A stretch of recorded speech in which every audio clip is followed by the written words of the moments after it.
आपकी अपनी party peoples इस बार अपना 8वां वार्षिक उत्सव मनाने जा रही है।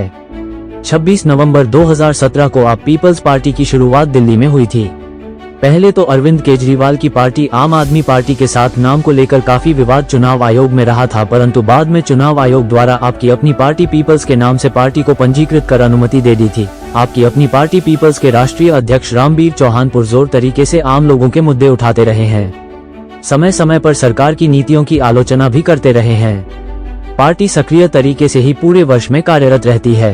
पार्टी ने कई अभियान दिल्ली में चलाए। जाति उन्मूलन कानून की मांग को लेकर दिल्ली के कॉलेजों के छात्र के साथ संवाद कार्यक्रम का आयोजन किया गया। कॉलेजों के छात्रों के साथ संवाद अभियान चलाया गया था।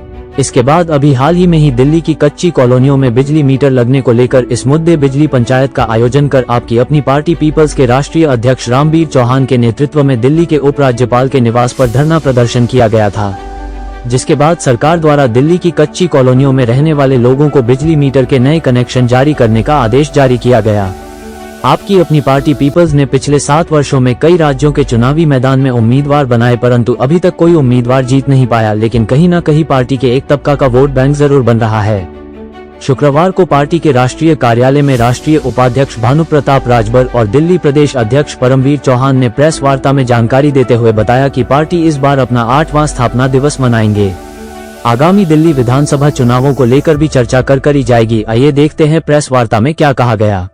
मैं परमवीर चौहान, आपकी अपनी पार्टी से दिल्ली प्रदेश अध्यक्ष। 26 नवंबर को आप सबको पता है संविधान दिवस है। इसी उपलक्ष्य में हमारी पार्टी का गठन भी हुआ था और हमारी पार्टी 8वां स्थापना दिवस गढ़वाल भवन में मनाने जा रही है, जो 10 बजे से लेकर अपना 3 बजे तक रहेगा। इस तरीके से इसमें हमारे सभी जो देश से जो हमारी इकाई का गठन हुआ है वो सारी इकट्ठा होगी और आने वाले चुनावों में और जो हमारी प्रक्रिया आगे चल रही है, देश विदेश में जो भी प्रक्रिया चल रही है पार्टी की, वो सब इकट्ठा होंगे और उस पर चर्चा होगी। गढ़वाल भवन में होगा, जो हम हर साल करते आ रहे हैं वहीं, और 10 बजे से लेके अपना 2 बजे तक रहेगा। और सभी से अनुरोध करता हूँ, सभी लोगों से और क्षेत्रवासियों से, कि 10 बजे पहुँच के प्रोग्राम को सुचारू रूप से चलाएं और उसे आगे बढ़ाएं। दिल्ली विधानसभा चुनाव को लेकर क्या आपकी रणनीति है? क्या उसको लेकर भी अधिवेशन में चर्चा होगी? अधिवेशन में हमारे हर मुद्दे पर चर्चा होगी और दिल्ली के विधानसभा में सबसे मुख्य उद्देश्य रहेगा कि 70 की 70 विधानसभा में जो हम तैयारी कर रहे हैं उसके उपलक्ष्य में हमारी चर्चा और आगे हम काम करें। भानु जी, दिल्ली में प्रदूषण की बहुत बड़ी समस्या बनी हुई है इस समय, क्या कहना चाहेंगे? आपकी अपनी पार्टी का क्या स्टैंड इसको लेकर? आपकी अपनी पार्टी का स्टैंड एकदम क्लियर है और हमारा यह मानना है कि दिल्ली में प्रदूषण समस्या नहीं है। दिल्ली में जो एक दोहरी नीति है, जिसको दोगली नीति, वह समस्या है। आप देखेंगे कि दिल्ली में जो प्रदूषण है, प्रदूषण के लिए आप जिम्मेदार किसी और को ठहराते हैं, जबकि प्रदूषण की वजह से जो भुक्तभोगी है वह कोई और है, प्रदूषण के लिए जो कारक चीज़ें कोई और है। तो इसमें जो दोहरी नीतियाँ वो जिम्मेदार हैं, वह सबसे बड़ी समस्या। प्रदूषण इतनी बड़ी समस्या नहीं है। आप दिल्ली में एक अनुमान के हिसाब से, जानकारी के हिसाब से 80 लाख गाड़ियाँ चलती हैं जिसमें डीजल पेट्रोल जलता है, वह उस पर विचार नहीं होता है। दिल्ली में जो मजदूर है, जो चिनाई का सफ़ेदी का वर्क करता है, वह विषय है कि उसका काम बंद कर दिया जाएगा, ठीक है। और दिल्ली में अब तक जो एक और बात रही है कि दिल्ली में एक जो प्रदेश सरकार को जिम्मेदार हमेशा ठहराया जाता है, ठीक है, प्रदेश सरकार भी उसके लिए जिम्मेदार, उसकी नीतियाँ जिम्मेदार हैं, लेकिन दिल्ली देश की राजधानी है, देश के प्रधानमंत्री का आवास है, और आप किसी सोसाइटी में रहते हो तो उस सोसाइटी में स्वच्छता की जिम्मेदारी आप भी है। दिल्ली एक सोसाइटी है, दिल्ली पूरे देश के लिए एक सोसाइटी के जैसा है और उसमें जिम्मेदार हर कोई है। यहाँ दिल्ली की कोई एक किसी एक को जिम्मेदार ठहरा नहीं सकते हैं। तो यह जो दोहरा एक नैरेटिव सेट किया गया है, जो दोहरी नीतियां हैं, यह ज़्यादा जिम्मेदार है दिल्ली प्रदूषण के लिए। और दिल्ली में आप कुछ और चीज़ें देखिएगा इसी तरह से, जैसे कि आपने अभी कैलाश गहलोत जो आम आदमी पार्टी से परिवहन मंत्री लगातार रहे हैं और अभी छोड़ने के साथ दूसरे दिन आपने बीजेपी ज्वाइन कर लिया।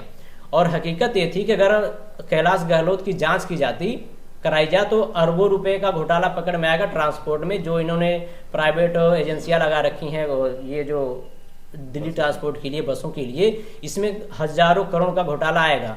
अब सवाल यह है कि ये एक तो आदमी ईमानदारी के नाम पे आया है आम आदमी पार्टी, यह कैसे उंगली उठा सकती है, और दूसरा एक जो वॉशिंग मशीन लेके बैठा है, व्यक्ति वॉशिंग मशीन लेके बैठा सबको क्लीन चिट देने के लिए, अब वहीं जब तुम चले जाओगे तो वह कैसे उंगली उठा सकता है।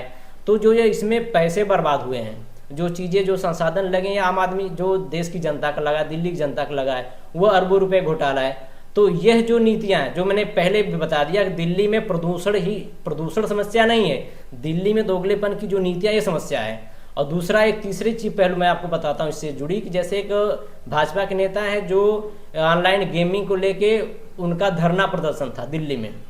देश का प्रधानमंत्री, देश में सरकार है भाजपा की, देश के ये जिम्मेदारी है देश की जो केंद्र सरकार है वो इस पे रोक लगाए।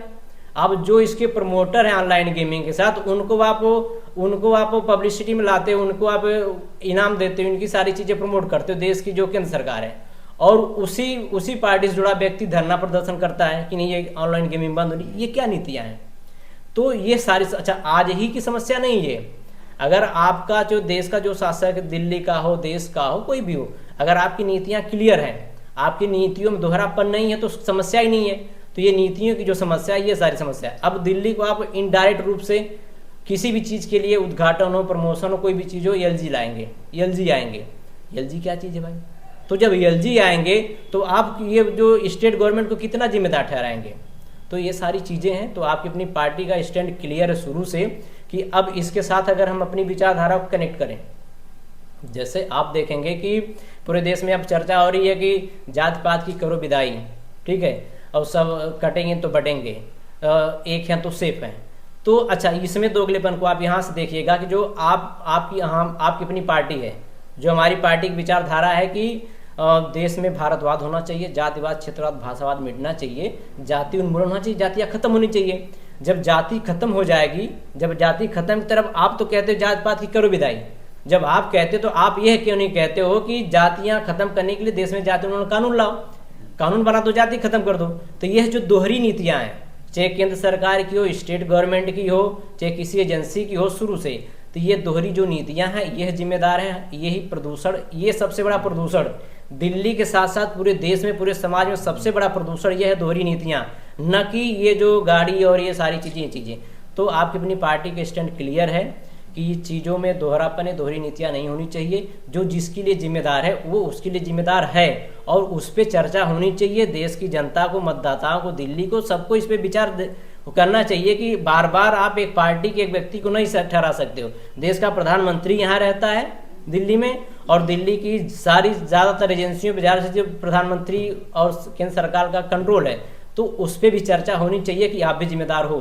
बानू जी, आम आदमी पार्टी ने जो अपनी पहली सूची जारी कर दी, क्या कहना चाहेंगे आप? अपनी पार्टी क्या स्टैंड है? नहीं, देखिए, वह पार्टी, सब पार्टियां दिल्ली में, जैसा कि आने वाले महीनों में चुनाव होने वाला है, तो सब अपने अपने स्तर से जिसकी जितनी तैयारी सब कर रहे हैं। और आप अपनी पार्टी भी, अभी हमारा 26 तारीख को अधिवेशन है, राष्ट्रीय अधिवेशन है, पार्टी का स्थापना दिवस है, 8वां स्थापना दिवस है। तो उसमें हमारी अधिवेशन को लेकर तैयारी चल रही है। उसी के साथ साथ हमारी पूरी टीम के साथ हमारा अधिवेशन बैठक होगी। हम फिर उस आगे अपना जो आपकी अपनी पार्टी के कैंडिडेट्स हैं और सारी चीज़ों का, नीतियों का हम आगे उसमें घोषणा करेंगे, खुलासा करेंगे। कितने के लोग शामिल होने की संभावना है? ये हमारे 10 स्टेट में हमारी टीमें वर्क कर रही हैं। तो वहाँ से सबका लमसम, जो हमारे जो वहाँ भी जो पिछले चुनाव, वहाँ पे कुछ प्रत्याशी भी लड़े हैं और हमारे जो पदाधिकारी भी हैं वो सब आएंगे। तो यह संख्या 200 के आसपास हो सकती है। इसमें जो मेन रहेंगे वही है। आपको बता दें कि दिल्ली में कई सारी पंजीकृत राजनीतिक पार्टियां हैं, परंतु आपकी अपनी पार्टी पीपल्स समय समय पर लोगों के मुद्दों को उठाते रहते हैं। टोटल खबरें दिल्ली से राजेश खन्ना की रिपोर्ट।